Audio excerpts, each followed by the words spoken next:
Black mass, man, it's time to rob. I had to find a way, I couldn't find a job. Couldn't find a prayer, couldn't find a God. Couldn't find a prayer, couldn't find a God.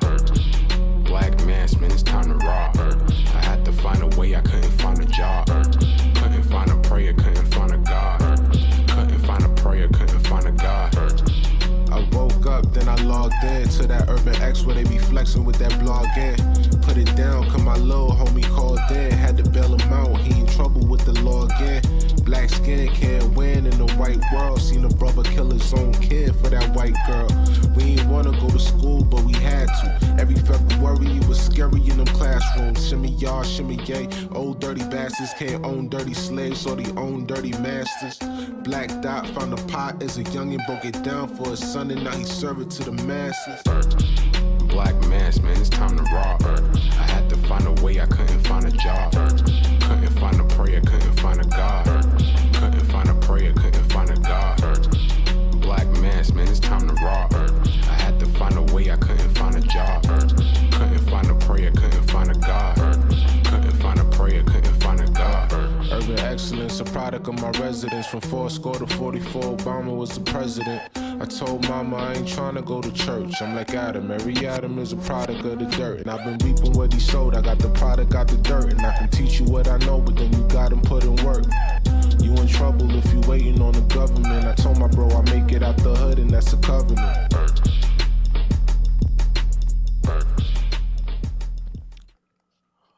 Peace. What's good? Welcome back to the #1 father and son podcast on the planet Earth.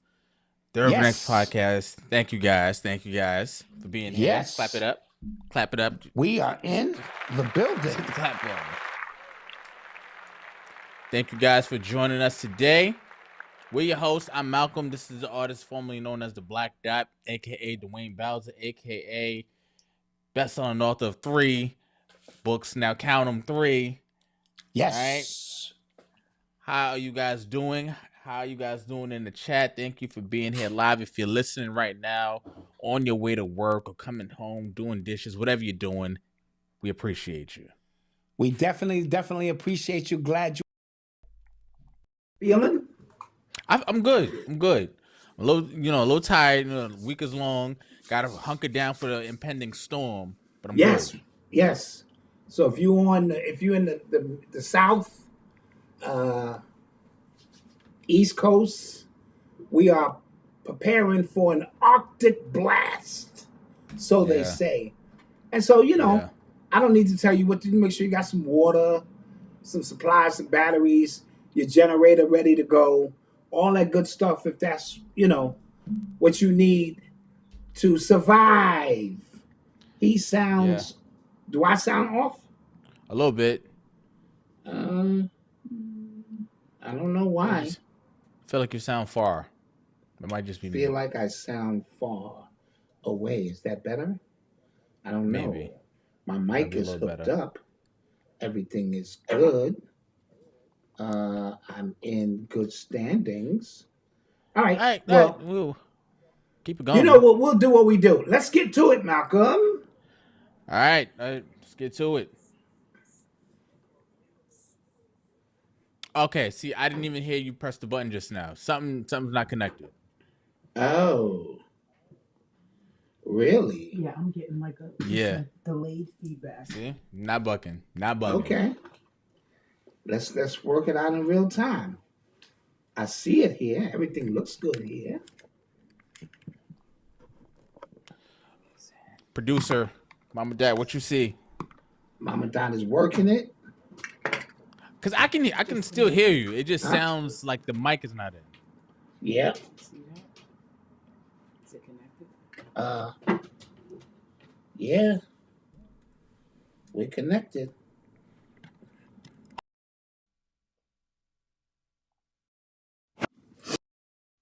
One, two. No. Ah, there it is. That's better. Can you hear this? Press the button. Yeah. See? All right. We're here. Thank you guys. All right, let's get to it. Let's get to it. So, sinners. broke some records. It is nominated for 16 Oscars. Shouts out to them. Let me give you the breakdown. Please. Of what, everything that it's nominated for. Because it is a lot. We were talking earlier when I think it was the Golden Globes that was happening, that they, didn't win some, or they should have won more and things like that. They lost to, what's it, Everyday Battle or One Battle After Another. They lost to that. So the idea was that maybe because, Ryan Coogler wasn't playing the Hollywood game, he created his own unique deal when it came to that movie, how he put it out, how he distributed. Maybe they were trying to blackball him for that. But pleasantly surprised that they got nominated for 16 Oscars. My conspiratory brain, though, and I get this from you, and it's your fault. I can't turn it off. Yeah. Are they setting them up for the okie doke? Like, y'all set expectations up here. 16 nominations, goddamn. And what if they lose? And then the reason why I thought of that is because of Jay-Z with the Grammys with 444. Yes. Right? He was nominated like how many times? Like 8 times that year for. And he lost them all. He lost them all. So and what I thought it was a great album. With 444. Oh yeah, so that's great why, album. Great album. So one of my favorite Jay-Z albums. Yeah. So well, let's go through the nominations and then I'll share some thoughts. Best Picture, Best Director, Ryan Coogler, Best Actor, Michael B. Jordan, Best Supporting Actor, Delroy Lindo. This is his first nomination through his whole career. Congrats to him, man. Right? Best Supporting Actress, Wumi Masako. Is that the white girl? No. That's the sister. Yes. With the tickle bitties. Yeah. Okay. Yeah. Best Original Screenplay. Best Casting. Achievement in Casting.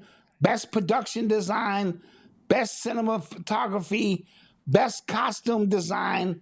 Best Film Editing. Best Makeup. Bro.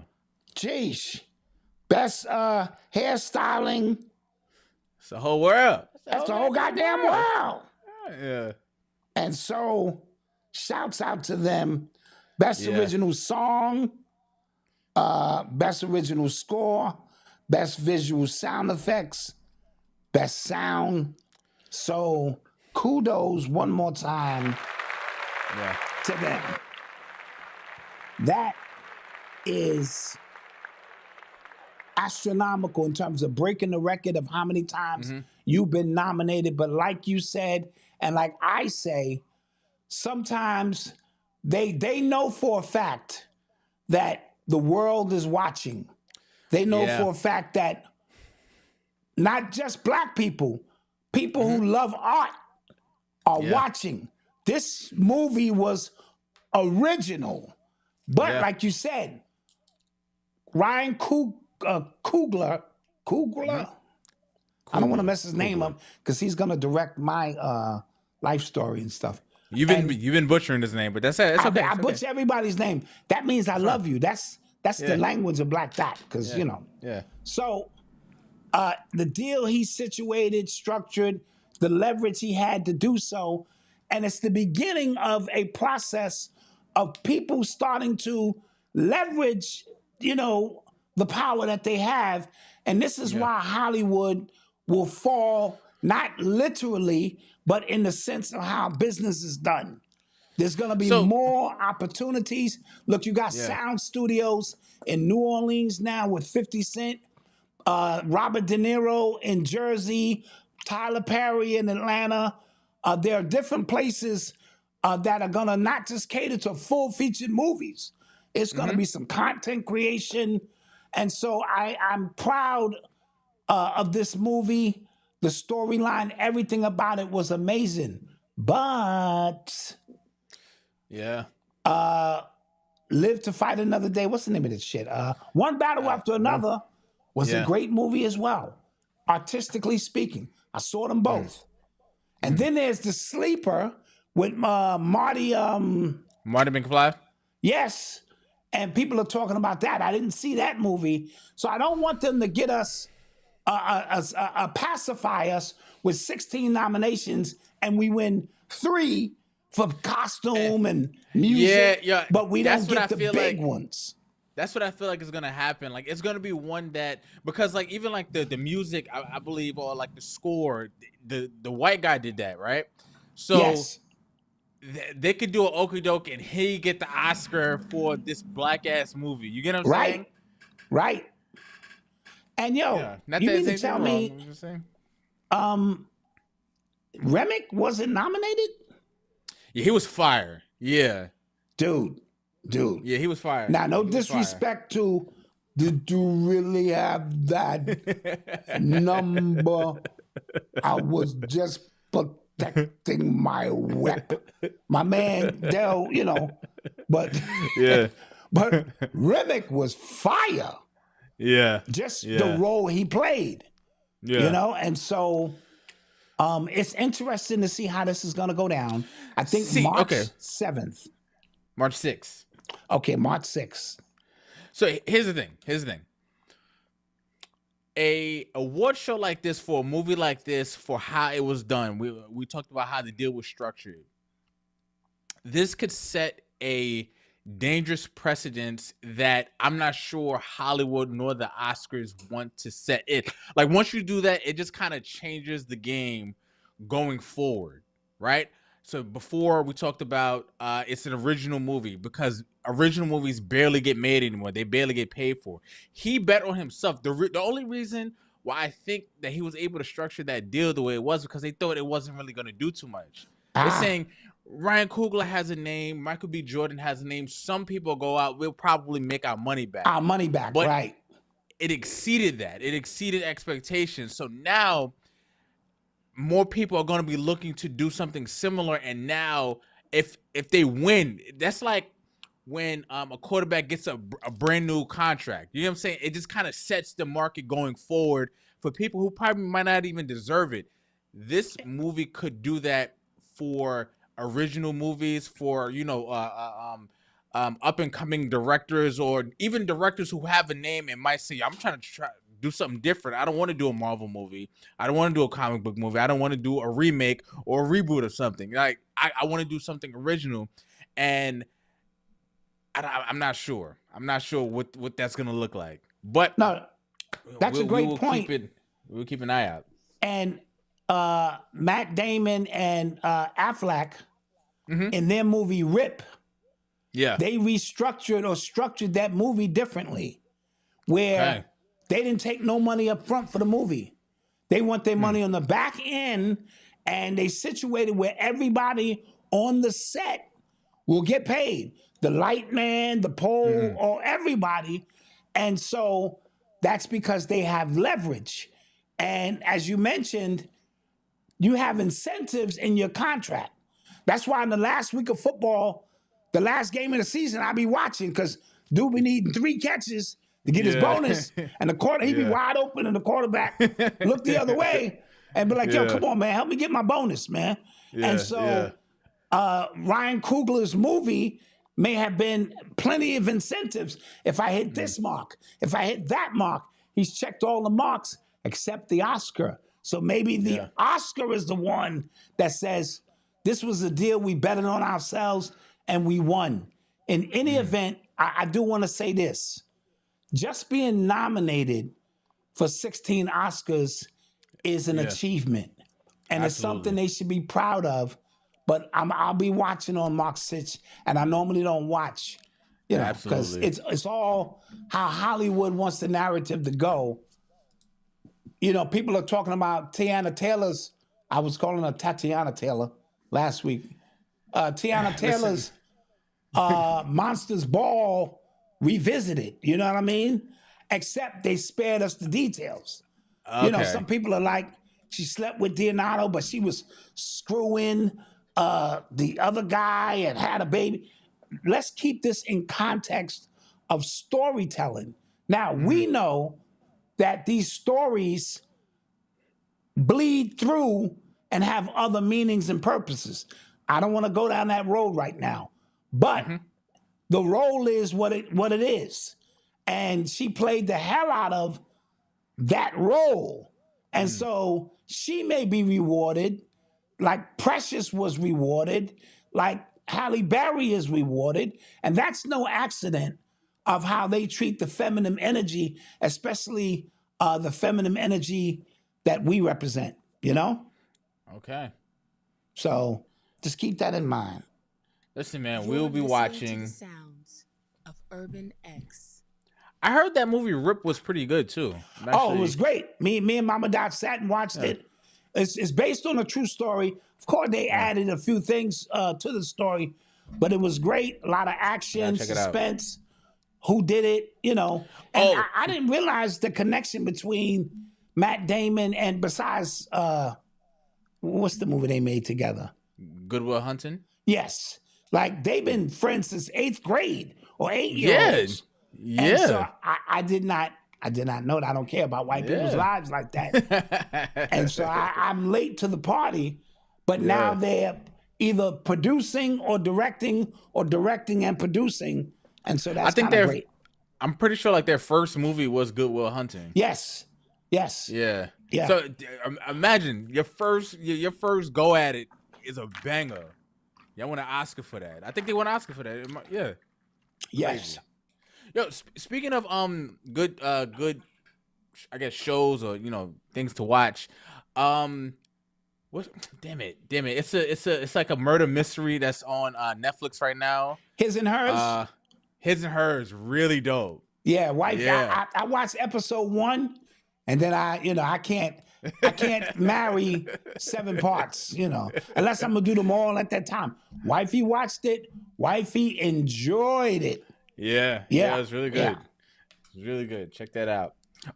Me and Avery, she made me. She made me. It wasn't my choice, but we went to the movies to see The Housemaid. The Housemaid. It's a movie based off of a best-selling book and real chick flick. Oh, you was in there on the chick flick day. Okay, yeah. I was just in there. But I enjoyed myself. Not gonna lie to you. Okay. Not gonna lie. Listen, for me, if I get some nachos and popcorn, shit, I'm liable to watch a cartoon 3-4 times. Shit, I don't give a shit. As long as I have my snacks. You did that. Mama Dad pulled that up very fast. Shouts to she good. I don't know if y'all know that. Oh, that wasn't in docket. She good. Yeah. I don't know if y'all know that. All right, let's get to some more stuff. So, this is really interesting. Kevin Hart licensed his name.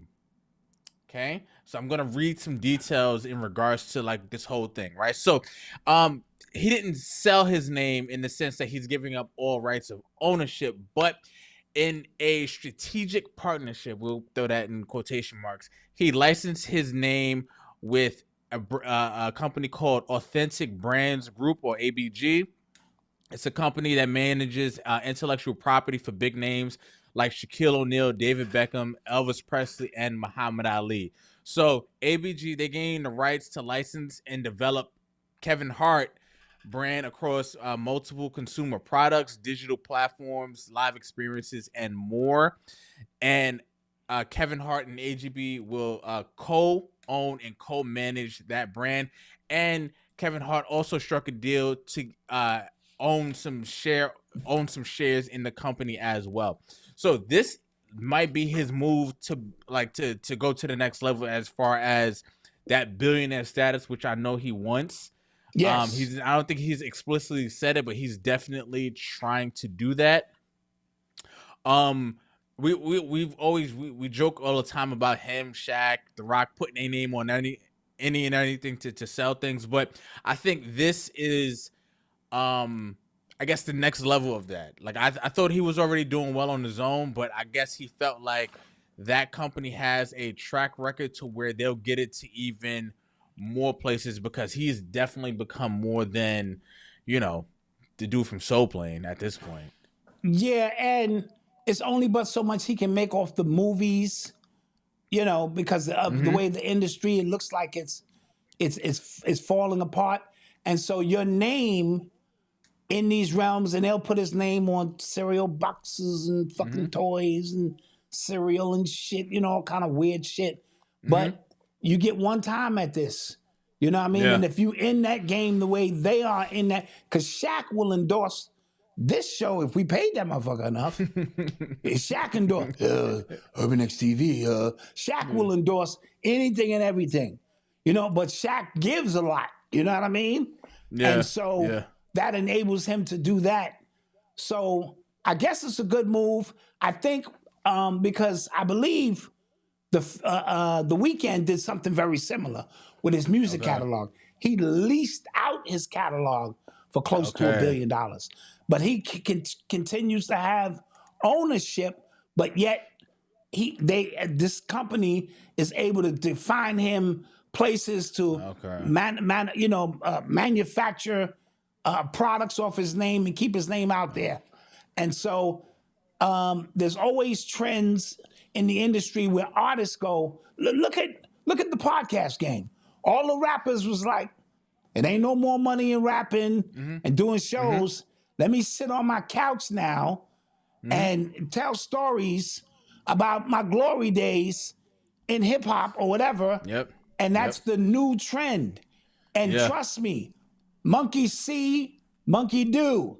So more and more thinking like, you know what? No, now I'm seeing a lot of actors on TikTok Live. I don't know if you've been seeing that.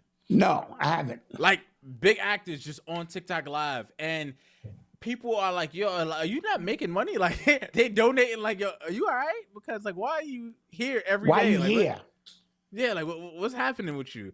So just like podcasting has become streaming, is that as well?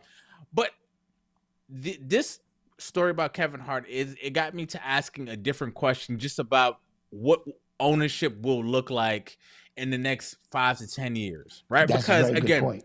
every time when I was growing up, we talked about music, we talked about Prince and Michael Jackson, we talked about owning catalog, and we talked about owning your masters, and you never sell. And we watched the biopics of, you know, people who sold off their masters, who got screwed over contracts and stuff like that. So we always had the idea of you own yours no matter what they selling, because if they willing to sell you that means it's worth more. And now we're seeing people just sell.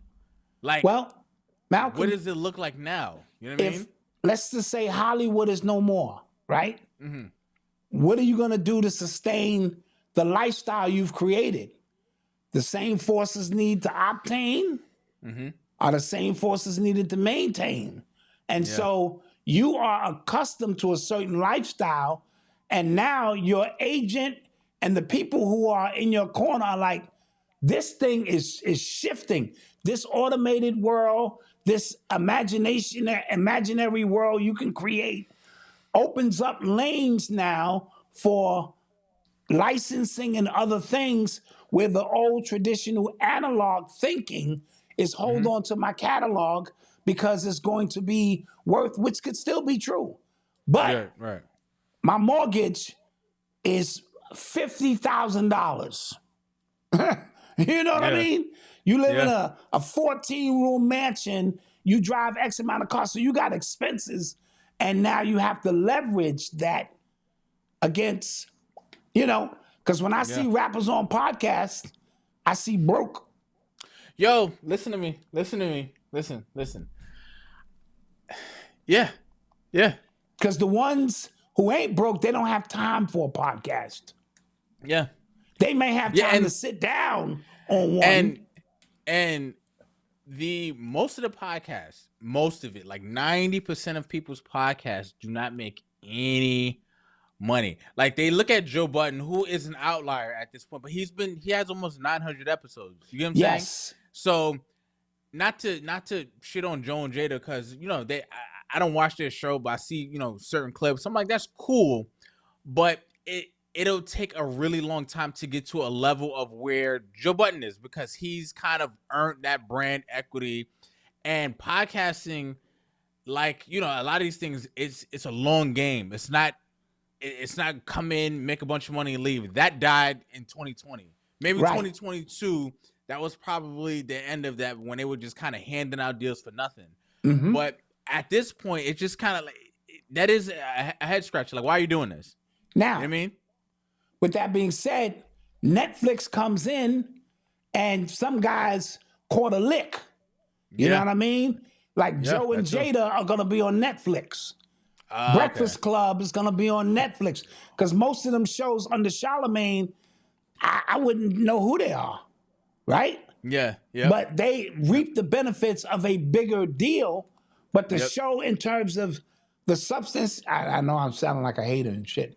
But I don't want. That's the thing. I don't want to sound like a hater. Yeah. Just like, I mean, we 533 shows in, so just give us a little bit of grace and credit. And I think we can speak to the ups and downs with no sponsorships, no advertising. We just out here talking. You know what I mean?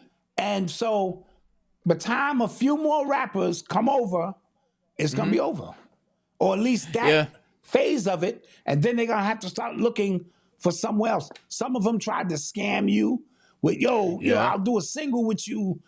We do a collab. That wound up being a hustle where not a lot of money was made. Some came out with a Bitcoin and this and that. So they're always looking for ways. Yeah, we should have known then the economy was about to collapse. They was doing so much, especially with the crypto. That was bad. Oh yeah, that was real bad. They were trying to say. Oh my God, that was bad. Okay, that was bad. Somebody said Mano gonna dish Dot now. Of Urban X. Somebody said what? Mano gonna dish you now. Okay, well, yeah, we need some light. Shed some light on us. Yeah, please. So, a little going back to last week's topic. With the Corey Holcomb, Anton Daniels saga that popped, that has been continuing. They've gone on their respective shows to recap in their own way. Anton Daniels has been on a podcasting tour to talk about what he would have did if it would have got there. You know what I'm saying? What he would have did, what he should have did, and then obviously Corey Holcomb has done the same thing. But he on his most recent live stream took it a few steps too far. He started talking about Anton's daughter. He showed a picture of her. She's underage. He showed a picture of her, called her ugly, called her all types of itches and things like that. And Corey, you don't need to have no more kids, and your wife need to come with me.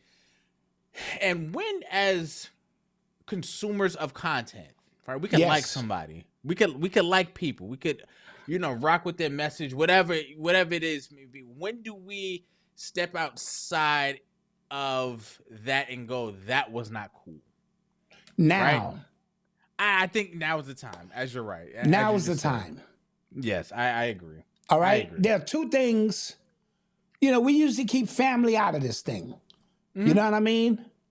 And for him to go off, I couldn't even watch it, on an 11-year-old child was the most feminine shit I've ever seen. That was completely feminine energy. It was low level. It was scraping the bottom of the barrel. It was straight bitch shit. You know what I'm saying? For somebody who claimed to be standing on his square. I like Corey Holcomb's stand-up. That is it. Everything else speaks to something else. And it's just an underage child. You put her on social media. First of all, you waited until, and I'm not with no Anton Daniels shit either. You waited until he got up to leave to call the girl he was with a bitch, and to really get passive aggressive. And it's bad. It's bad. And the people around him need to talk to him. You have to have real people around you to go, yo, that was some sucker shit. Because my people wouldn't even let me take it there. Right? Yeah. You know what? The fact that like he had it queued up. Like, you know what I'm saying? The fact that his producer, nobody said, nah, I don't know. And somebody just mentioned in the chat that she's 17 still. I wouldn't care if she was 11 or 17. You don't bring people's children into that mix. Yeah, I think it's and their wives, to me. it's lazy. You know what I'm saying? It's like you know what I mean? It's like real, as you mentioned, bottom of the barrel stuff. Like, and it's grasping at straws. Like I can't really. And he thought about this because this is an after effect. You know what I would have respected if he said nothing at all after the show. Yeah. Let it go. I'm moving on. And let me tell you, you shouldn't be above reproach. I said something about 400 shows ago about that artist. I forget his name. And I called his mother a white cave bitch. I had never seen him before a day in my life. And somebody in the comment section say, yo, Dot, that was wrong. You need to apologize.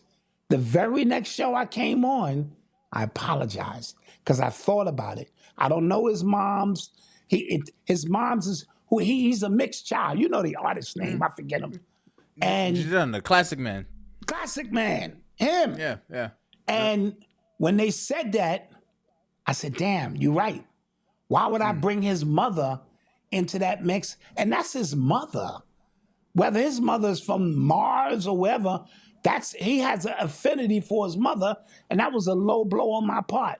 And I had to come on the next show, and I had to apologize. And he don't even, first of all, he don't even know who the hell I am.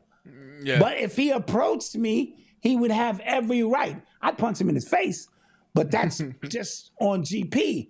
But I was dead ass wrong. So don't be wrong and strong, as my mother used to say. Don't double down and triple down and bring his wife and his kids into the shit and make this shit, for no apparent reason. That's bad for business. I mean, for nothing. Like you're bringing them into it. Like for what? Like it was that bad. Picture didn't look like she was 17. I seen the picture, but I could be wrong.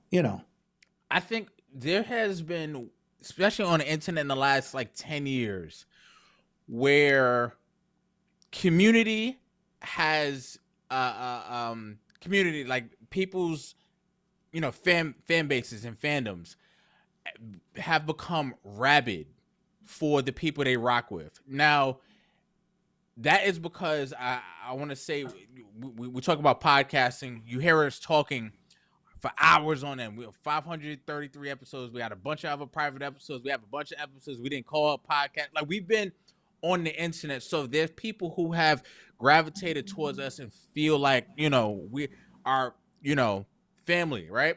Same thing when it comes to artists. You've been listening to these artists for 10 years. You're watching them on interviews. Same thing. You've grown with that music. Same thing. Corey has a fan base that is just as dedicated, just as loyal to that. But at some point, not to say you need to stop rocking with him forever. I'm not telling you to do that at all. But at some point, he needs to learn, all right, that was it. That wasn't the line. And he should take what, his fan base is saying. Prime example, last year or, towards the end of the year, we were doing a lot of promoting at the beginning of the show, right? And people in the comments was like, God damn, y'all. Okay, we get it. And then we said, we heard you. Right. We will, change. Make an adjustment. Yeah. Make an adjustment, right? So I think he should take that up. Or people who rock on him, and we see the comments all the time. Yo, I've been listening to y'all for 5 years. Didn't like that part.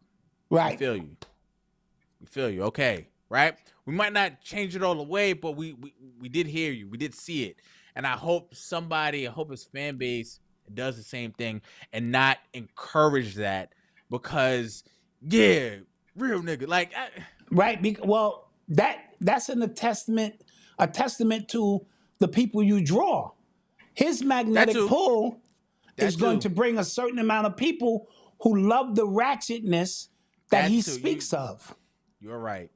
We are a family-based show, right? A father and son and mother having a conversation about everyday life, things that affect us in our lives. We have children, grandchildren, dreams, aspirations. We can still have fun within our space, but I feel it's important that we build a community of people who can add the checks and balances. right? Yeah, I remember. There was a content creator. I don't remember who it was exactly, but he was going in on, I think, Hassan Campbell. He was just going in on, and then somebody in the comments say, "Oh, you just want his fans," and he said the realest thing. He said, "I do not want that crowd over here." Like, I'm not disparaging Hassan, but I got to thinking. Like, I completely understood that comment, because they might have a bigger audience, but I might not want that energy over here. We do a live show, and we know when there's new people in the chat, because they start arguing with our chat. And it's like, all right, guys, Yes. chill. Or But I'll say totally something that our audience knows, because all right, Dot. And if you new here, you can get offended or think like, why is he saying that? And so that's why it's a gift and a curse to have these moments where you got all these people in here and too many personalities all over the place, because I need space to do what I do, and I need my audience to go ahead, Dot, have your 3 minutes. Even Malcolm will be like, go ahead, Dad, have your 3 minutes, and then let's get back to business. And so that's knowing your audience. But why do they tune into him? It's because they like that. And so they feed up. Why, when the debates were going on, you had this lecturer debating that lecturer and different sides of ideologies, and they like that. We don't do ideologies here. We don't go in on people's religion here, unless we just make it a little joke. We don't deal with any of that. We deal with commonality. That's the secret sauce to Urban X. And if you come to our morning meetups, you'll really feel that energy where everybody has a space. I don't care if you believe in Jesus, this, that, because we have a commonality as people. We all want the best for our families. We all want to eat healthy. We all want to put a few extra dollars in our pocket. And that's a common thing amongst all of us, no matter what your religion is or this and that. So that's our secret sauce. And we thank you. I don't mean to turn this into a commercial, but we thank you for supporting us for what it is that we do. We know it's only 66,000 subscribers, and yet we really should be way past that. We know it don't move. I literally this week watched us go to 66,000. I saw it. Yeah. And I four, saw it as well. And then 4 people vanished. Yeah. So see, every time we get some, they take some off the back end, and we just we just stay there. We've gotten so used to it. It is what it is. But aside from that, just back to the topic, kids should be off limits. Yeah. That's how I think was raised. family in general should be off limits. You know what I mean? Yeah. But we live in an era where there are no rules anymore. And for clicks and all of that, people will do anything. And I'm just not gonna. We only got one rule on our show. We're not gonna debate in all the podcasts. We're not gonna debate the people who come here. That's it. Yeah. We ain't gonna do that. It's money in it, but we're not gonna do it. Yeah, it is. Yep. Let's get some more You are tuned into the sounds of Urban X. My Hurricanes lost, guys. They lost. Oh yeah, that was a good game though. Real good game. Salute to the Hurricanes. That was a real very good game. But down the stretch, you got to execute. Listen, when I say it, like I think that was the first time like I felt my blood pressure rising over a long time watching something that I wasn't a part of. You know what I mean? Like I'm just watching, and my blood pressure was right. Oh my God! Oh, I had to go to bed. But Malcolm, that lends to the multiplicity of sports, right? Yeah. There's fans, and this is how I teach Eli how to watch the game now. There's fans, there's the money, and then there's the spiritual aspect of it. All of these things are played in an arena, a dome. Anytime that much energy is in one place, it's conjured energy for other purposes. I don't care what nobody tell you. Then there's the money aspect, which the mob and all of them are involved with. And then there's just you being a fan, watching your team that represents what it is that you believe, you know? Yeah. So let's look at, go ahead. Speaking of mob money, they need to check out number 87 on the Hurricanes, missing that block on the punt block. I feel like somebody check his FanDuel account. I don't know, man. The dude who didn't even want to. It was the worst damn block I think I've ever seen. Yes? Yeah. I agree. Check his FanDuel account. Okay. So now we got 4 teams left in the NFL. Yeah. Right? Yeah. The Seahawks. Mm-hmm. CSEE Hawks. That's Heru, yes? Okay. They're going against the Rams. That's the GOAT. It's Baphomet. Right. Could be some Baphomet energy. Yes? Yeah. Okay. The Denver Broncos. That's the white horse. Yes? Behold the pale horse. All right. Right? Yeah. And they playing, who they playing? The Patriots. Yeah. All right? Patriot Act, red, white, and blue, pilgrims. And that's just looking at it optically. You don't know. So, and that's from that aspect. Of course, there's going to be a money aspect to the game. And then there's going to be, that's my team. I've been following them since. And so this thing, you have to open up a little bit. You got to tear your shoulder out every now and then. It's a fun thing to do. Speaking of, remember when we were talking about sinners, right? And like the precedents that it sets, like just kind of going forward. Indiana with Coach Signetti, this is his second year at that school. He goes undefeated. I think he went 11-1 last year or something like that. And then this year he goes, undefeated national championship. And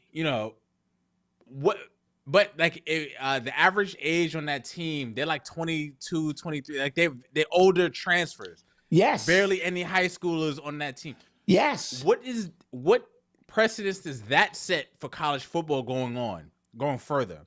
Well, because now what's happening is college football has turned into its own thing. Before it was a stepping stone to get to the NFL. Now it's its own thing. We talked about these kids don't want to go to NFL anymore. They just want to stay in college, make their money.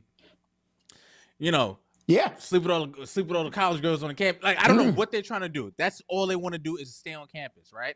They're getting paid now. Now coaches are barely recruiting high schoolers. They're transferring. Everybody's transferring to a bunch of different schools. It's turning into a thing of its own. Yes. What does that do going forward? You get what I'm saying? It will, as Malcolm has always said, it will collapse on itself eventually, right? NIL deals. I could stay in college. That dude, that quarterback for Miami, been in school 8 years. Yeah. 8 years? Nigga, I'm ready to go back to school. I think I can get 6 points, 6 to 12. I'll take a little NIL deal for my podcast. Man. You know what I'm saying? Yeah. Because I ain't never seen a shot I don't like. Right? Yeah. So, dude, you like a super senior. You should be able to beat up on them 18-year-old kids. Let's call it what it is. Right? Like this shit is a joke.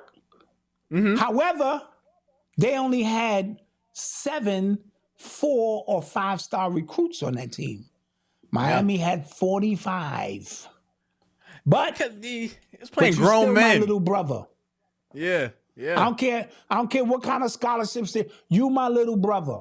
Yeah, essentially. I had my man named Donnell. I used to watch him go to school every morning. I used to work at UPS. So I used to get off in the morning. And he was balling. I'd call him into the schoolyard every morning and beat his ass. His brother could beat me, but he couldn't beat me. He was younger. You know what I'm saying? And I'd school him. He said, I'm going to get my big brother. Go get your big brother, nigga. I sent him to school mad. And over one summer, just one, he showed back up and he was chiseled and he was taller than me. I didn't even look him in his face. He went down the rucker and became the neutralizer and shit. And yeah. So it happens. Yeah. Yeah. Yep. So I have a theory. Might be a hot take. I think what's going to happen, I think the UFL is going to produce some really good NFL players because all of those coaches at the UFL, they're like former NFL coaches and former NFL players. Yes. So they are learning pro-style offenses, pro-style defenses, and things like that. I think give it 5 years. Yep. Give it 5 years. I think they're going to start turning out real NFL talent, and I think they're going to not stop looking at college because it's such like a big thing, but something's going to happen with that. Like, I think that whole college game is going to collapse. Like, I think Coach Wayne said, the FCS level, that's real college football right there. Yes. Right? Montana State, North Dakota State, that's real college. D2 with Ferris State, that is some like real high quality football. It's not no NIL deals, not none of that stuff. Like, if you want but guess college what? sports, that's where it's at. Indiana was the worst football team in history. Mm-hmm. And then a whole bunch of rejects to say, yo, because look, you know, you got your choice. Yo, I'm gonna go here, I'm gonna go to Notre Dame, I'm gonna go to USC, and then you just start going, you start falling, and then you be like, you know what, Indiana, that might be a good look. And next thing you know, you at Indiana, and the coach come in, and he's talking about winning. You're like, whoa, I didn't come here to win. I came here to, get a full scholarship, knock down some white girls. Got to do that. Washing your clothes and shit. They let you use their credit card. They don't argue with you. They let you hit their friend. All kind of shit. Those are the friends' benefits. You talking about winning? Practice. Practice. And before you know it, you be like, I'm 26. I've been in school my whole life. I'm a super senior. You know what? I think for this 1 year, I'm going to take this shit serious. We can go down to Miami. We can beat up on them kids. And that's what they did. Yeah. Yeah. Mm-hmm. You're listening to the sounds of Urban X. That's funny. Somebody said I should suit up. Man, listen. I woke up and my foot randomly just hurts. I don't know what happened after 30. Like, I don't know what happened. Like, so can you imagine my leg hurt? At 57? Man. Before I get up now, I need to know what I'm getting up for. Is this shit important? And I told you, if I drop the damn air conditioner remote, I'll kick that shit up under the bed. Like, I'm not bending down. And then wifey come in like, yo, when you see the remote? I'll be like, nah, I ain't seen that shit. It's cold in I'm not here. bending down to pick that shit up. It's too much work. It's easy for me to kick that shit up under the couch. She find that shit a month later. Here it is. I'll be like, what? Wonder how it got under there. And so, when you get my age, I need to know what the plan is. Fucking Noble grabbed my hand. He's used to grabbing your hand and just running and doing shit. He grabbed Pampa's hand and then he looked at me like what? I was like, well, tell me what we doing. I need to know. Can't just be grabbing my hand and running. I'm not your father, nigga. Shit. He figured it out though. He was like, oh, he's slow. Yeah. And Titan is another. That's a whole nother entity. Yo. Yeah. Listen to me. That kid is crazy. Yeah. Blink twice if you need help. Like I already seen the way he was sunning his big brother. I saw him sunning him. Yeah. Like he's such a little brother. Like I can't. Like, and Noble's just so annoyed all the time with him. Like, he just be playing with his stuff, and Titan just come knock that shit and kick that shit over. Yeah. Like, click. And then when he start telling him, you're not my mother, you're not my father, oh, God. That's going to hurt Noble, because it's true. Oh, my God. You're not. And then you go run and tell your dad, and then he come in with them little googly eyes, and then you yell at Noble. And Titan is sitting there like, Yeah. Eli used to do that shit all the time in the Odyssey. Somebody said, well, why you... And when she go push him back, we walking in the room, catching up. Yeah. Somebody said, "Well, why you name him Titan?" Yeah, like we did it to ourselves. Yeah, we did it to ourselves. That's a fact. We did it to ourselves. All right, let's get to some more stuff. Let's do it. Hit the button. You are tuned into the sounds of Urban X. Want to talk about the Black Panthers or the The Panthers? fake Black Panthers. Yeah. Out there representing the people of Venezuela or going up against ICE. Listen, there's a moment for everybody. And this social media allows you to insert yourself even in a historical perspective of something that has nothing to do with you, right? They was calling him Tether P. Newton. You know what I mean? Like, are you kidding me? And so this guy shows up because that's a moment. That's how Black Lives Matter started, yes? It was a void that needed to be filled. They showed up and filled the void. He shows up with the Black Panthers from, I don't know where the hell they from, and nobody vouching for them, and just seized a media moment. You know what I mean? Yo, I was thinking about the Black Panthers. Remember, you guys remember DeRay Mackison, the guy who used to wear the blue vest? Blue vest everywhere. Yeah. Yeah. What happened to him? Well, you tell me. Malcom. Yeah. What happened to the lady who got shot in the face last week from ICE? Where was her funeral? I don't Anybody know? And don't tell me it was so private that TMZ couldn't get there to tell you or show you some pictures. Oh, see, I tried to explain to you guys the definition of a psyop is when an event happens. Listen closely. Okay. When an event happens, there's a lot of energy and stuff towards that event. And then you hear nothing else about it. Sort of like Charlie Kirkland. You follow? Yeah. Yeah, so these are what we call psyops. They're there for a purpose. Once the purpose is achieved, whatever that is, because there's no way you're going to tell me, as outraged as people were last week, right? That this thing wouldn't be followed up on a regular basis. They want to know where the funeral is. They want to support the family. We ain't heard nothing. It's like it just vanished. They just reported the family just had an autopsy. Okay, we'll see. We'll see. We will see. I'm willing to bet it just goes away like everything else. Why is Minnesota such a hotbed for ICE? I don't know. That's a great question. I have no idea. I'm like really, really confused as to that. Like I would think like New York, you know, somewhere where a lot of just migrants, Texas, right? Like California, like somewhere, Florida, like and not. I'm just thinking of places that have an influx of just, you know, immigrants, right? Why Minnesota?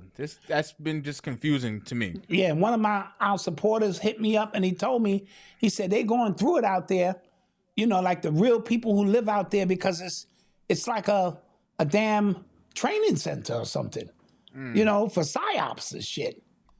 Something going on. That's all. Yeah. That's all I'm saying. That is interesting. Right. Yep. Well, somebody said something about Don Lemon. Speaking of Don Lemon, him and Nicki Minaj are going at it. Yeah. So they're saying that Don Lemon incited like a riot, a protest that happened at where was this?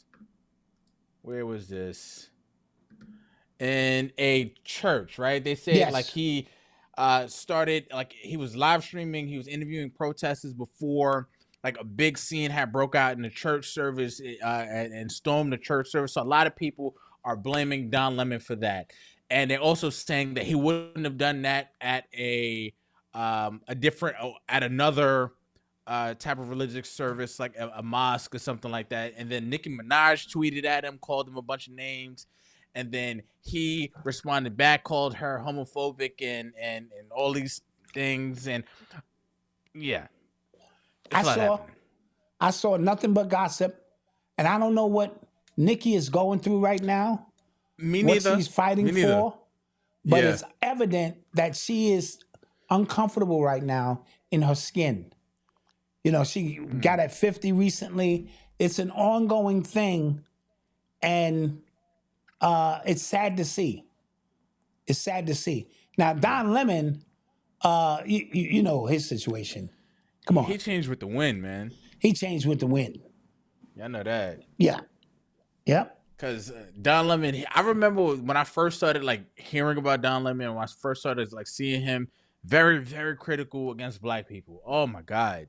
Yes. Like he was one of the original ones. And then Trump got in, he was able to change his footing then, and then everything was against Trump. And then he got fired. So now he's in a real he's all over the place. Land. Yeah, he's all over the place now. Yeah. I don't know. Yeah. And let's not forget the Somali situation going on out there too with the fraud. Oh yeah.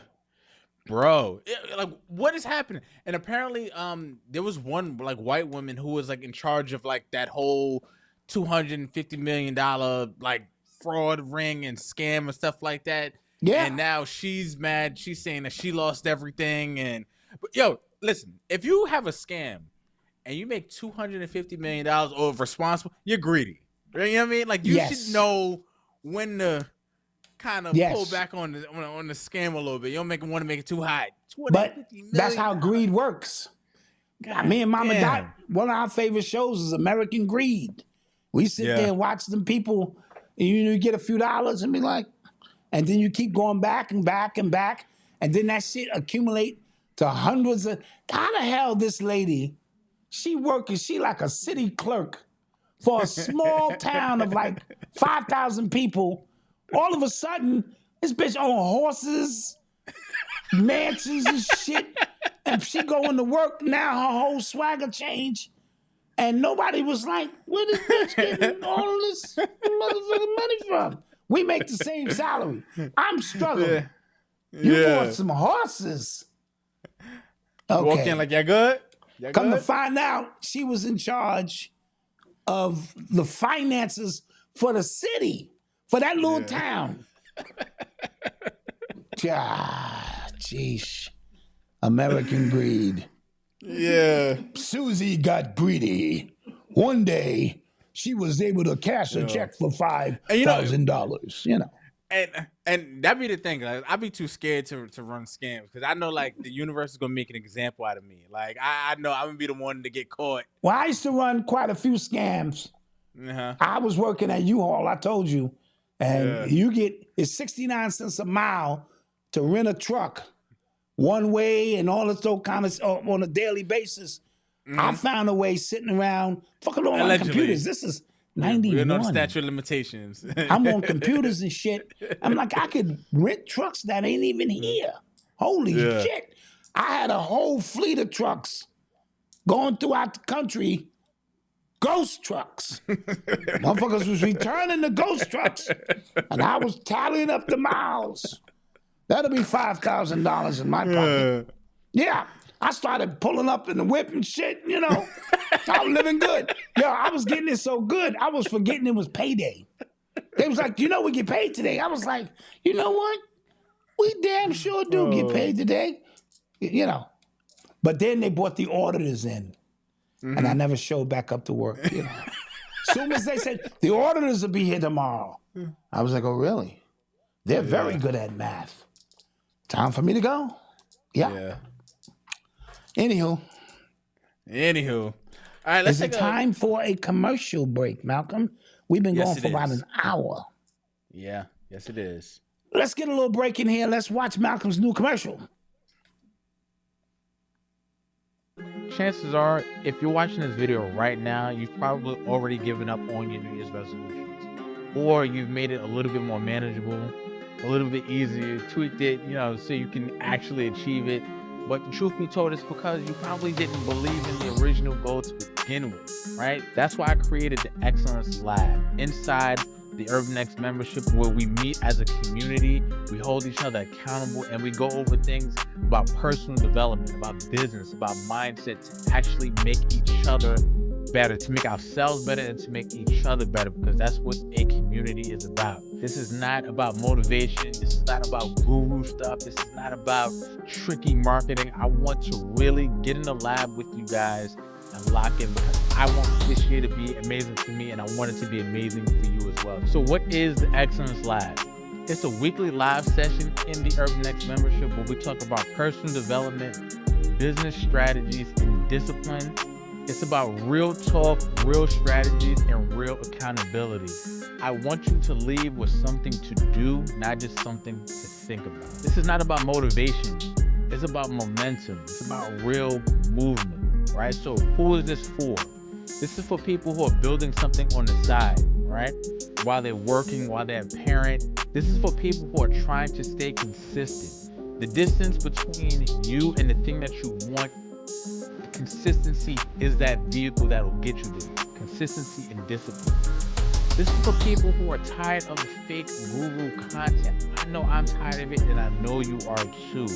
Something you can leave with and actually practice on your own so you can get better for the next week that we have. So if you're ready to level up this year, join the Urban X membership and come to the Excellence Lab.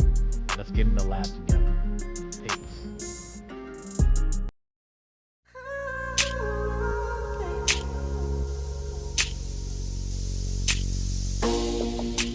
Hello, wealthy family. This is Chanel, Ascending Infinite Goddess, your favorite angel oracle. When was the last time you had a spiritual tune-up or felt truly aligned? All my angel services, whether it's an oracle card reading, chakra balancing session, or even mental healing sessions, are a channel to help provide you assistance on your journey. Whether you're looking for clarity, balance, or just direction, your journey is always evolving with every intentional decision. Connect with me today. Visit my website, www.ascendinginfinitegoddess.com, to see all services and availability, or call or text me at 786-828-8722. I'm so grateful to continue to be a vessel assisting you on your journey. And until we connect again, stay alert, stay aware, and live in love. Peace.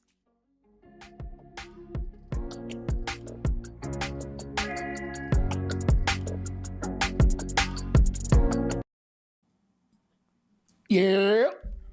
And we are back. We are back. Malcolm, talk about your new live program that's going to be taking place and who it's for.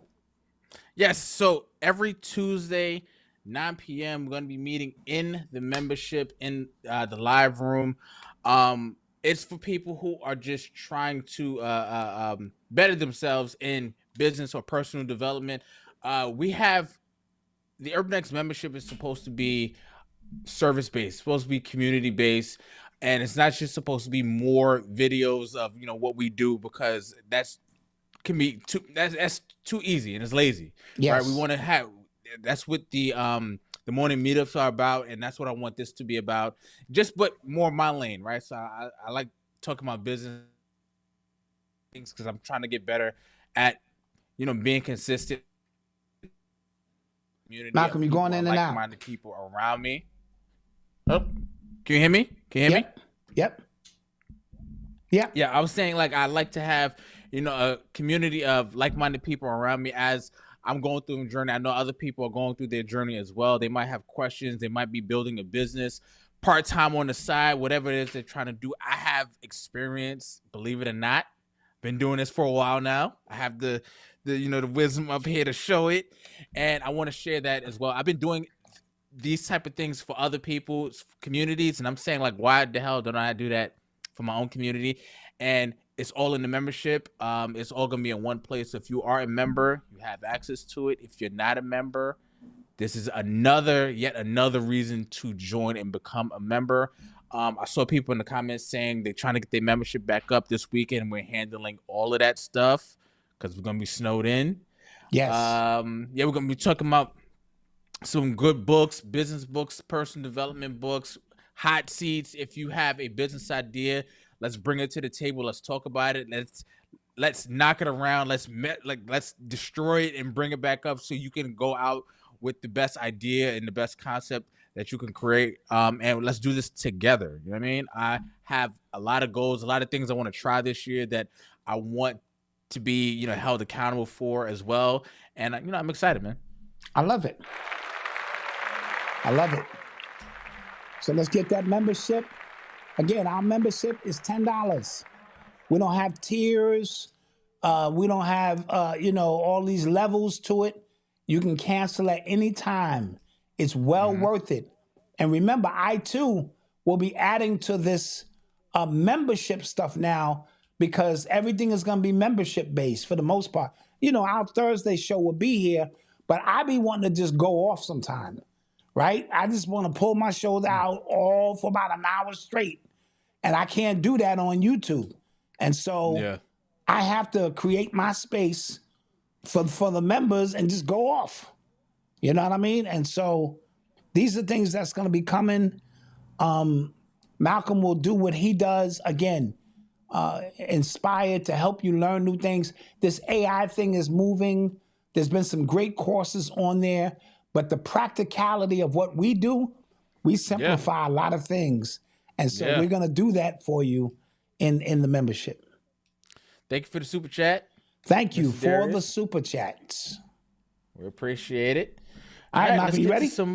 Let's get some more stuff, man. You are tuned into the sounds of Urban X. Yo, did you guys see the new Michelle Obama clip? She is on the podcast Call Her Daddy, and she was talking about how it was kind of she was talking about how when Barack was running that first time, right?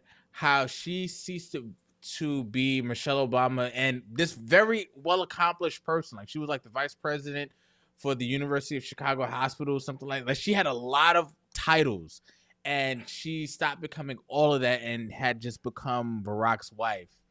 And a lot of people are mad at that. They say, "Oh, she's clearly jealous of Barack's success," and I didn't see that. I thought that was like a very valid gripe to have. Like she's not just, you know, his wife. She was somebody who was accomplished in her field, and a lot of people were upset about that. What do you think? Well, I'm just gonna keep it straight down the middle with this, because you know what I think about. Yes. I'm gonna keep it straight down the middle with this. So I was trying to do. Yes. When something is bigger than you, we all have to make some kind of sacrifice, right? Mm-hmm. And so if you become the president, there's nothing greater than the first lady in that sense, because we're the in charge of a nation, right? Mm-hmm. So titles below that, I can always get back to that if my passion is there. Just like he had to sacrifice being the senator, having free time with his children. There's sacrifices along the way that have to be made for causes that are greater than you. Now, there are exceptions to that rule. If I become the reverend of the Urban X Abernathy Church for greater, in the name of Christ, I don't have to give up anything. I got the first lady. I got a few hoes. You know what I'm saying? I'm doing the choir lady. I'm doing so-and-so's daughter. I get the money. I got my wife. I got my mistresses. And when things go real bad, we blame it on the devil. See, you got to know where to get in. You know what I'm talking about? Right. No, so yeah. So, because somebody said she was hating. So I understand that. I agree. There, for the greater good, if the greater good is me becoming president, you're gonna have to take the back seat to that, right? Like that's fine. We both can't be president. Yeah, we both. But it's 18 years later, and I think she can talk about her experience and her thought process, because during that time we didn't hear her complaining on the campaign trail. We didn't hear any interviews. She didn't write any books. Like she wrote books like after. So, and to everybody's credit, what they're saying, it is annoying because it does feel like every time we do hear Michelle Obama talk now, it does seem like she's complaining about Barack in some way. So I understand that, but I'm just saying, like, just keeping it in the vacuum. But now let's put a first eye on it. Okay. They were a makeshift couple to begin with. Those are not their kids. Oh, Allegedly. Jesus. Okay. Allegedly. Right? Michelle, we don't know. Allegedly. Barack Obama, he be in them steam rooms. Allegedly. Right? And so, of course I'm angry. This shit is over. It's sort of, the scheme is over. What movie was that? Wag the Dog, right? Yeah. The shit is over. I got to tell people what we did. Really? No. So-and-so will be driving you home. Come on, bro. We got to keep this thing going even after, because I never see them with the kids. The kids changed their last names, right? Because they didn't want to be affiliated or given favoritism because they were Obamas. Now, I'm not one to speak of people's beauty. However, them kids, them some beautiful kids. I don't see Michelle in any of them children. Just saying. Just see, this is why I need my own show. So I can say, somebody got to say it. Somebody got to say it. Let's just keep it a bean. Yeah. Yeah, you're right. And shouts out to the people in the chat who said they still got their membership. Shouts out. Appreciate you. Yeah, okay. You're All right. listening to the sounds of Urban X. So, what's this about Paramount outbidding Netflix? Yeah, I'm hearing, because we thought it was another company involved with buying. Wasn't it HBO? Yeah, I forget which company it was, and they Netflix offered $88 million for the deal, and they turned down 108, but now it's looking like Paramount. I got to talk to Eli in greater detail about that, because this does shift how you watch movies, how you get content, how things used to be free that are no longer free, how many damn memberships I have. I think I got 7 memberships. Yeah, easy. HBO, easy. Lulu, Sudo, Tubu, TV, Tubi. Goddamn. Yeah. It's crazy. Now, but what I do know is, not to switch subject, Nathan's was bought for $450 million. Nathan's Hot Dogs. By who? By the company that was supplying the hot dogs for them. Because, when you make that many hot dogs, you have to have a direct company. Yeah. So I think the company already had an investment and then saw an opportunity now to just buy the whole company for $450 million in cash. Damn. And that is a fleeting business, because I don't see Nathan's anywhere. That was my next question. Like, when's the last time you drove somewhere and just saw Nathan's? But it is an institution, right? And if the right company comes along and, you reconstruct things, get the right people behind it, you could come out and rebrand yourself. That's what I'm saying. It's time for a rebranding of Nathan's Hot Dogs. Pause. Okay. There is a new fast food restaurant. It's called Wonder, right? And what it is, it's like all-in-one kitchen. Like, there's like 7, maybe 10 restaurants that provide food and recipes to this place. You go there, you order, say, I want Japanese, you click Japanese, or I want Chinese, I want seafood, they got that. And a lot of people are protesting because they're saying it's bad for the local restaurants, the homegrown economy, because it's taking away business. And I believe this is owned by some billionaire. He owns a few sports teams. I forget his name. So now he's got one-stop shop. Yeah. If you want Chick-fil-A, you can get it there.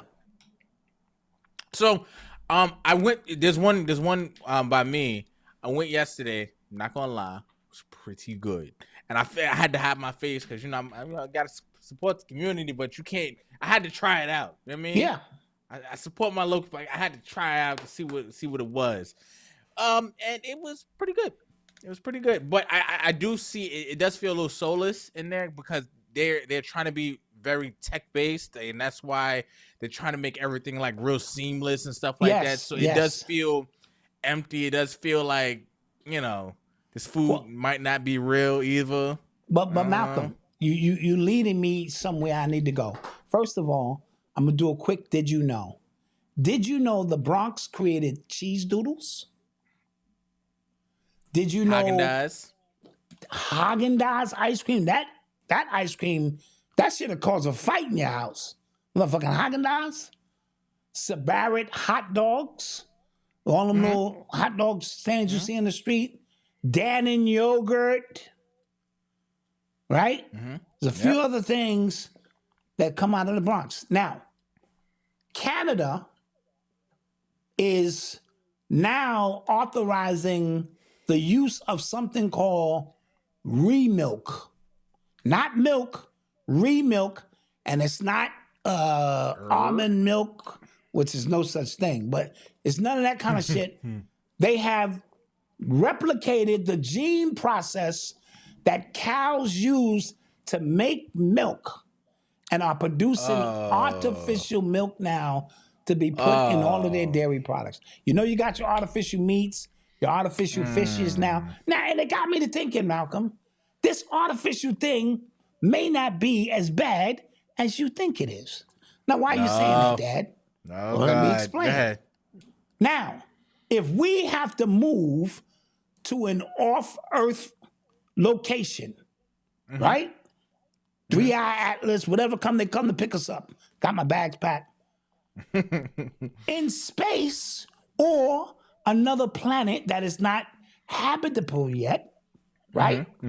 How are we going to eat? We have to have a machine that manufactures the things we love to eat or we won't survive. You ever thought about that? So you thinking we here on Earth, we shouldn't have to do that. All of this time, the Illuminati has been preparing us, those of us who are going to make it. All of you niggas ain't gonna make it because a lot of you, too, are food. See? A lot of the undesirables, they found that you, too, can be put inside of a sandwich. So you do have purpose here. Like the chicken is walking around, all his life, and he don't know we're about to fry his ass up, right? I used to go to my grandmother's backyard, and I would make friends with them. I had names for them, and then them niggas was on my kitchen table. I was like, is that little Larry? Got the fuck? Me and Larry were having, And so if you go to like an off planet or somewhere, you're not going out hunting for food. You have to be able to dial that shit up. I'd like a cheeseburger with fries. And boom. I'd like a glass of remilk, sir. No problem. Boom. Y'all gotta think. This is a random question, because you're talking about the all off-planet stuff. What is, and this is in the chat as well, what is your favorite, most entertaining conspiracy theory that you just, like, every time it comes across you really enjoy it? You might not fully believe it, but you really enjoy it. Like, this would be cool as hell if this was true. I have so many, because I live outside of my mind all the time. I'm probably going to say, that we come from other planets, that the universe is so vast that we're everywhere all at once. You know what I mean? There's this dude on TikTok right now. He talks about how, the ice circle around, what we know as Earth is really like flat plane. ice, and then it was Giants here, but they in the other dome, and that's with those are other good. planets and stuff. My favorite right now. I be locked in every time I see that. I be locked in, like, I be locked in, because the Antarctica. Because let's get to the Greenland story, right? Yeah. Some people are saying, why are we purchasing Greenland? Well, let me help you out. Because from what I'm hearing through my sources, TikTok, you know what I'm saying, is that there is a spaceship there that has been lodged in ice for 50,000 years. Now, this spaceship is 3 miles high and 35 miles long, and it's functional, meaning, it has some, and so they need to guard that specific area because it's starting to thaw, right? Oh. And so we need to be the ones in control of that. Now, the operative word here is ice. What's got people all pissed off around the country right now? Ice. You know what I'm talking about? Get there with me now. You gotta get there. All right, you gotta get there. But the ice is starting to thaw. And that ice also means the people's frozen thought process. Hang in there. Right? So now people are waking up. People are coming out of the ice. Okay. You know what I'm saying? And they're fighting over in Greenland some shit that's covered in ice, and ice is running the country right now. I got ice in my drink. This whole thing, you know what I'm talking about? You gotta get there.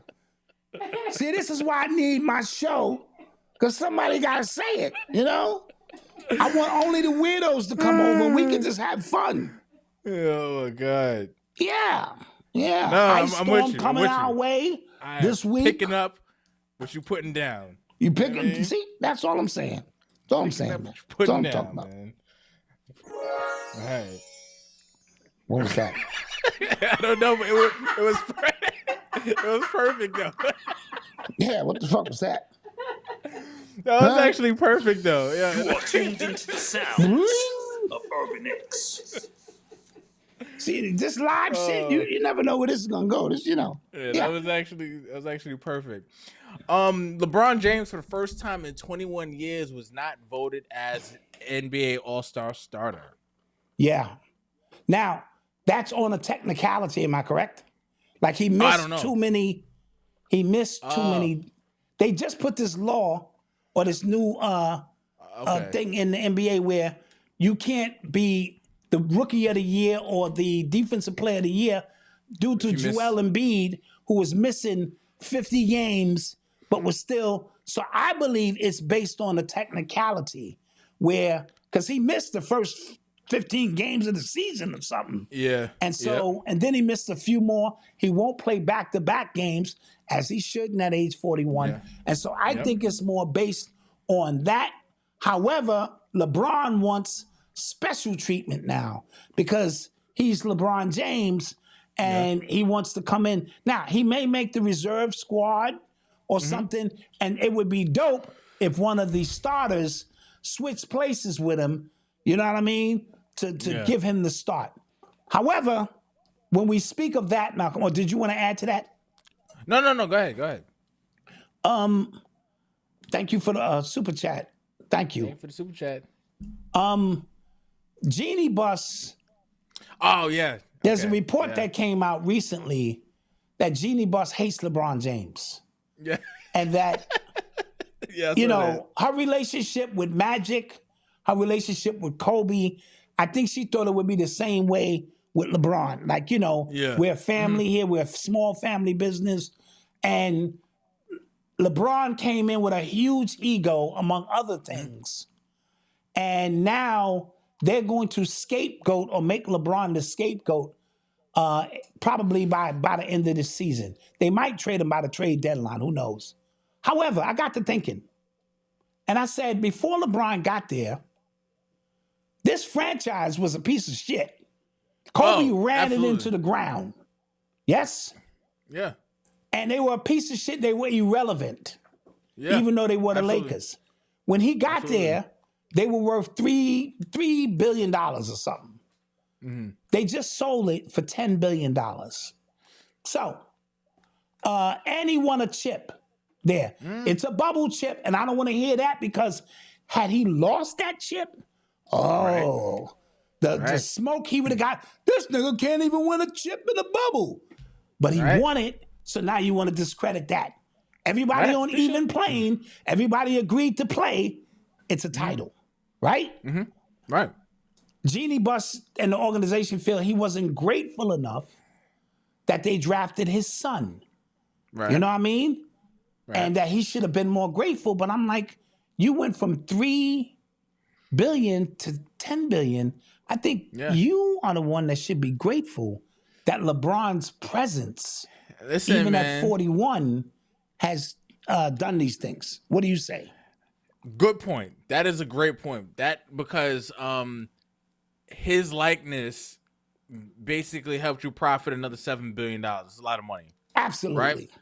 Now, LeBron, the same things, everywhere he goes, people say the same things about him as far as throwing his weight around. He wants special treatment and things like that. So those reports, I believe every single one of them. Yes. Because that can't be, that just can't be people making stuff up, and that follows him legit everywhere he goes. But at the same time, he's LeBron James. Like he's gonna change. Look, when he left Cleveland, the whole economy crashed. Even he said, I did not realize how important just my presence there means for the economy. Now, Pat Riley is old school. Mm-hmm. That's why LeBron had to get out of Miami. Yeah. Because Pat Riley is a nobody above the team, no player. He old school. And LeBron was like, I'm not having that shit. Yeah, you know what I mean? It's I forget right now who it's a player right now who is acting like they've been in the league as long as LeBron has. I forget who it is. It'll come to me. But as you mentioned, he's been in the league how long? Since he was 18. Yeah. He's been in national spotlight since he was 16, right? Or 15. Yeah. And he's exceeded all expectations. At this point in his career, he can do it really whatever he wants. Like, if we're being completely honest, right? Yep. He's earned that cachet. He's like that. So you might feel, because the word ungrateful kind of rubs me the wrong way from a white woman. Yes. Not gonna lie. Yep. Right? White woman, black athlete. Yep. Especially one whose presence there, as you mentioned, has benefited her financially in a major way. So that kind of catches me the wrong way. Yep. So, yeah, I don't know. It ain't like how to feel. He's at the end of his career. He's getting 7 points a game, and he has all of these demands. He's 25, 7, and 7 on any given night at his age. Yeah. And I'm not gonna lie to you. But it does. He caught a dunk the other night, and it didn't look the same. Like, well, it shouldn't. Like the lift off looked like it took everything out of him. Think about it, like that high Malcolm. off the ground. Yeah. Think about it. Yeah. 41, and in basketball years, he like 60 or some shit. You know, just easily. Look, he went to 8 straight finals, and then in between that, 2 Olympics, right? And so the wear and tear on his body is he better not be jumping off the floor. And then I saw him cock it on somebody, and he did look good. So he has moments, right? And he's earned that, whether you like it or not, because all of these players get exploited in most cases. Mm-hmm. You know what I mean? And so he came in, he understood the situation. He got his homies with him. He got his high school sweetheart with him. He raises his children. I mean, you know, come on. And I'm not saying he's a saint. He's far from it. But in terms of the textbook of what you want from an athlete, yeah. And people forget Kobe's last 3 or 4 years, he was just there making money. He wasn't doing nothing for the franchise. They wasn't winning. Couldn't bring nobody in. So kind of miss me. I get it. Yep. Speaking of the NBA, the ESPN and the Inside the NBA, they beefing? Yeah, this is what happened. They've only been on ESPN like 3 or 4 times since the merger or whatever. And I asked Eli, I said, yo, where the hell is Inside the NBA? I'm used to seeing them every Thursday when they was on TNT. And during the playoffs, Tuesday, Thursday, they've been on ESPN 2 or 3 times.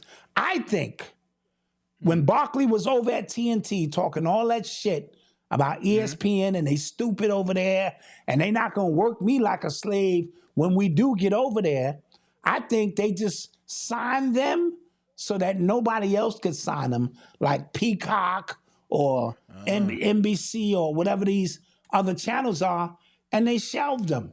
They're not coming back on until next week sometime, and who knows? That's what I think. Crazy. Because ESPN got big money. Yeah. Because I keep saying, I thought they came over. I don't see them. So they paid them to shut up. Yep. Paid to shut them up. Said. And now Barkley's saying, they can fire me. Yeah, well, they probably will. Okay. Somebody said Kobe didn't tamper with what? Didn't tamper like LeBron in what? Business? He wasn't involved with the business decision. When you say tamper, what do you mean? I guess players getting trades and stuff to happen. Oh, LeBron is the GM wherever he goes. But it didn't start in LA. That just started back in Cleveland. It's just that the first time in Cleveland, he couldn't get nobody to come to Cleveland. Yeah. Remember, Kyrie was drafted into Cleveland, right? And LeBron didn't even get him until he came back. When he was in Miami, he tried to be the GM, and Pat Riley said no. So you know what he did? He left. Yeah. Yeah. Put 2 on the board with them. Should have been at least 3, no problem. Went back to his hometown. And even in his welcoming back speech, I noticed he never mentioned Andrew Wiggins. He was like, in Kyrie and these young players. And he never mentioned Wiggins. And Wiggins was the one who got traded as soon as he got there. Yeah. So LeBron is GMing. Yeah. He delivered in Cleveland. Say what you want to say. He delivered. And then he thought about Hollywood. Let me go make some money, establish. He went out there and he got them Anthony Davis. He did. Right? He did. They took Anthony Davis and parlayed him into Luka. Yeah. That's how they got to 10 million. Yeah. That's all LeBron's doing. So Tampa, I don't know. I remember Kobe demanded to be traded. Yep. But it's the anniversary of Kobe's 81-point game. That's today. Today. Yeah. That's buckets. Yeah. That's buckets. Because we don't know about the Will Kobe Chamberlain game will probably be his last game. Because I was on the edge of my seat when he put up 60 in his last game. Yeah. That was iconic. But yeah. How's it going? Yeah. All right, let's get to some more stuff. What we got? The World Economic Forum. Oh yeah, the World Economic Forum has just admitted that COVID was planned or in operation. Allow me to read this for you because I want to make sure I get it right. I don't want to be putting no lies in people's mouth. It said, this is according to Mitch Summers, the World Economic Forum has openly admitted that many suspected all along. The COVID-19 pandemic was used as a test to measure how willing the public would comply with their long-term vision for the planet. Lockdowns, mandates, travel restrictions, digital tracking weren't just emergency measures. They became a real-world experiment in obedience, authority, and behavioral control. Not that the admission is out in the open. Now that the admission is out in the open, people are asking hard questions about consent, accountability, and how far global institutions believe they can push societies during a crisis. If COVID was the test run, what does that mean for the future? Now, this is the same guy, and I can believe this, who said, you will own nothing and love it. This is the same dude who said water should not be free. Like it's not your sovereign right to drink water. So I would not be surprised. And those of us who knew, we knew. This just don't add up. None of this shit is adding up. That's all. You know what I mean? And so my only thing, because I am in agreement, right? Like I do think that was a test run of sorts. But my thing, and you can go back on the tape. I don't know how many episodes ago that was, but I said if they really wanted compliance, then somebody like a LeBron would have to go, right? We would have had to seen something in our face. Like I'm sure, but people who grew up in the 60s, when they saw JFK, when they saw that stuff, like that's why fear of like government and conspiracy had heightened at that point, because they saw it. Like, whoa, but they check got this out. him. If this was just a test run, then you don't kill or a bunch of celebrities at one time who weren't in compliance, or you would have wiped out all the homeless people. Can you put that in the chat? Put what? That link. That link in the chat. I don't know how I'm not that tech savvy. I'll send it to Malcolm. And Malcolm could maybe put that in the chat. You see what I'm saying, Mal? Yeah. And so therefore, the test run is to just see how compliant people are. How will people line up themselves to see if they have a disease but they feel fine? How would people, argue with their family members? What kind of chaos this thing could cause? And I would not be surprised. Lord knows. I'm gonna have to send this to Lord knows personally. Okay, This wasn't a link, Dad. I don't That's know not a link? No, you sent me. We'll talk about it later. Okay. Talk about it later. No, it's not TikTok, but it's a story, and this person seems reputable. Mitch Summers. Yeah, I think I've heard of him before. Darius, thank you for the super chat. Appreciate you. I mean, not Cash App. Cash App. Thank you. Thank you so much. All right. Let's take some questions, man. Let's get to some questions. We thank you for your presence here, for what it is that we do. But we need to build our membership back up. So your $10 support is serious. Mama Dot, you running any sales? Anything? I sure am. Oh, Mama Dot running sales. Now we can get to our infomercials. Got our clearance going on. All right, clearance. Some of them, we still got some of them embossed hoodies. Yep, they gotta go. How much they going for? 35. Shit, I might need to cop a couple myself. All right. Yeah, I'm running out of merch, man. I need some more. Yeah. Well, Malcolm, you know where we live. Put your order in. We'll ship them to you. Thank you for the super chat. Appreciate the love and the realness, Urban X. Thank you. Yo. We talked about the snowstorm coming. It's crazy. Yes. I know in Delaware we're looking at, they said 13 inches, something like that, 10 to 13 inches. We'll see. Shit. I know outside of New York, if you go to the South, if you get an inch, they shut everything down. Yeah. I went to school in 1977. This is no exaggeration. Nigga, the snow was taller than me. And I went to school, so I don't know what you young people are arguing about. Shit. Yo, they said in Texas, their barometer for how bad a snowstorm is going to be is where Ted Cruz is. If he stays in Texas, they know it's not going to be nothing crazy. But if he leaves, it's going to be crazy. They caught him on the plane already. They're like, shit, yeah. It's like, I don't know. Hey, Rashawn Green, it wasn't your fault. We wasn't certain what we were doing anyway. So you canceled your membership. Then you had every right. But we're asking you to come back. Yeah. And we're not going nowhere this time. We're gonna be here. I promise you.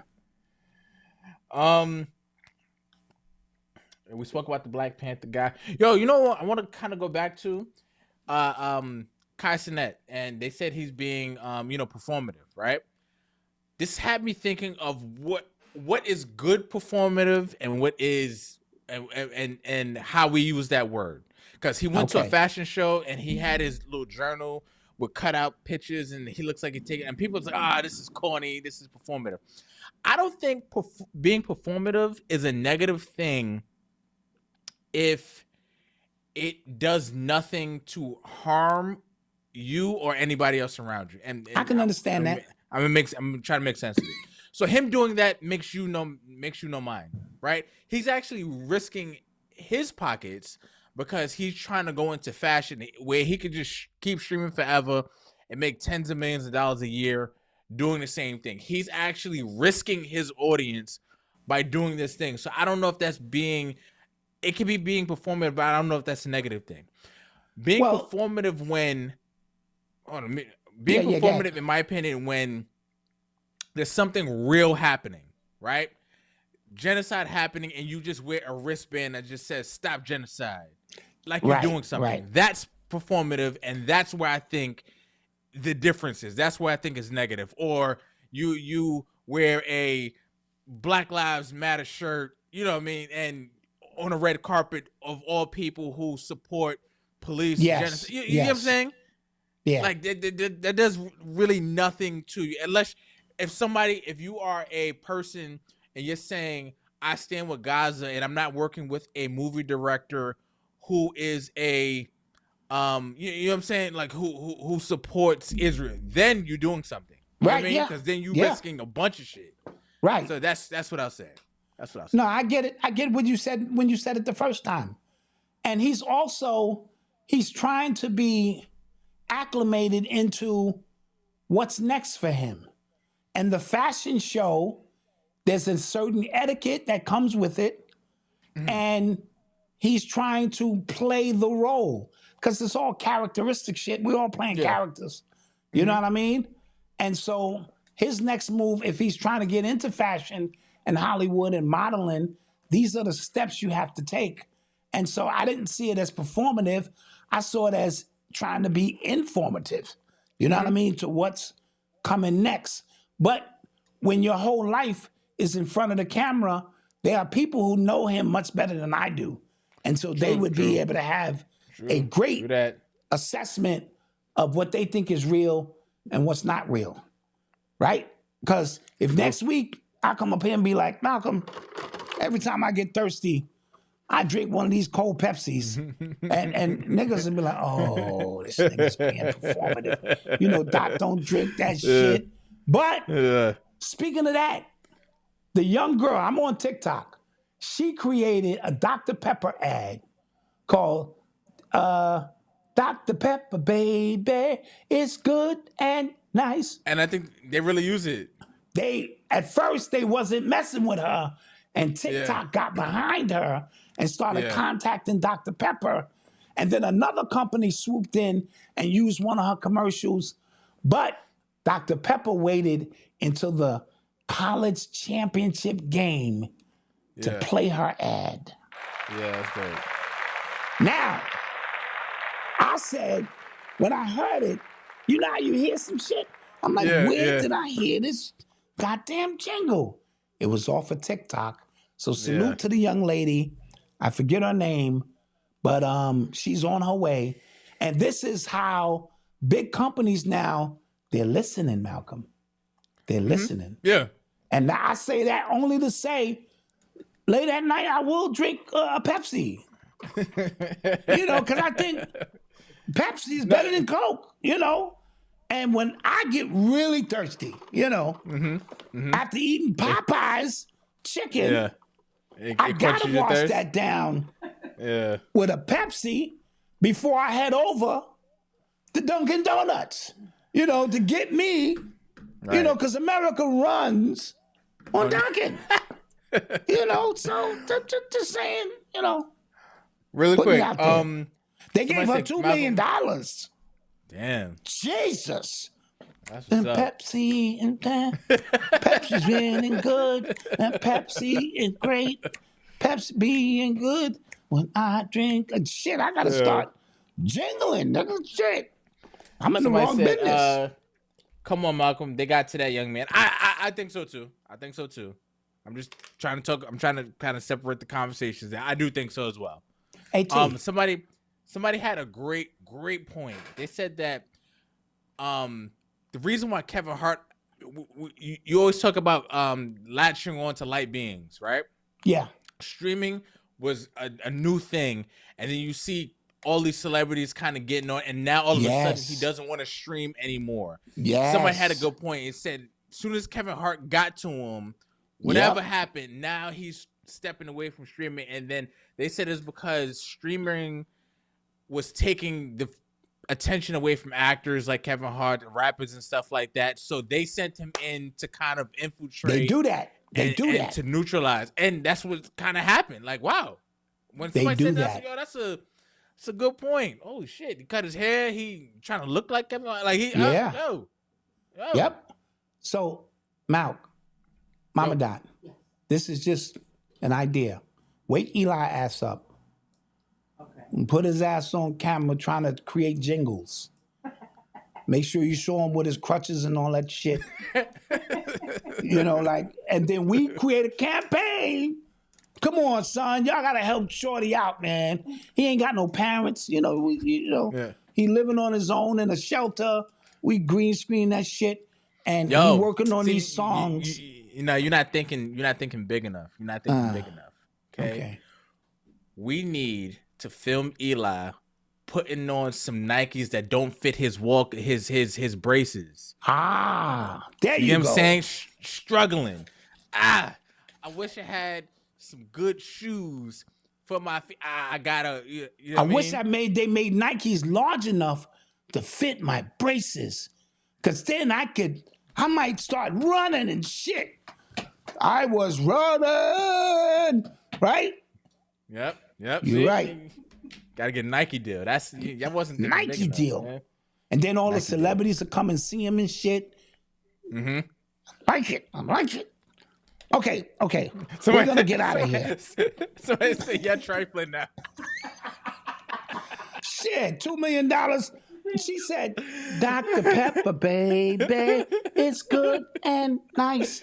That's 8 goddamn words. I don't want to hate. But how long did it take for her to say that shit? Dr. Pepper, baby, it's good and nice. I could have said that shit. $2 million? Fuck you, pay me. Do you see Eli out here? And I'm gonna tell the Urban X Nation, mind your business. Yeah. You see Eli out here on some shit. Is that Eli? You mind your business. I'm trying to get this damn Nike deal. I'll be sitting in the motherfucking up in the skybox and shit, sipping martinis and shit. You know what I'm saying? Yeah. I like it. All right. With that being said, now it's time to get out of here. Somebody said Nike hooked up with the guy with no legs. God damn it. Nigga with no legs got sneakers? We gotta figure something out. Okay, we in the wrong business. This nigga don't have legs. And he got a Nike deal? Yeah. Something's figure wrong. something out. You gotta Something figure wrong. back to the drawing board, people. Okay. All right, let's reel it back in. But on my show, we can go there. Fuck it, All right. Okay, right, so guys. Malc, the people need to subscribe to the membership. Yes. Because on Urban Tuesday, X you let that NYC. thing go. Yes? Tuesday, we're getting to it. And we're gonna make sure this year's a good year for everybody involved. This Sunday coming up, we got the morning meetup like we always do. Nike, nigga ain't got no legs. The logo should be just screw it. Not just do it. I ain't got no legs, just screw it. Okay, all right. That one just came to me. But yeah, tune in. 9 Link o'clock. is in the description. Yeah, if you are a member already. No, 9 o'clock on Tuesdays, 11 on Sundays. Sundays, the morning meetups is at 11. 11. Right. 11 All right, a.m. so guys, let's close this out before they shut us down. Now, all right, guys. messing Peace. with you, you know, Like, you share, dangerous subscribe. guy. Like, share, subscribe, all Like, that share, good stuff. subscribe. Peace.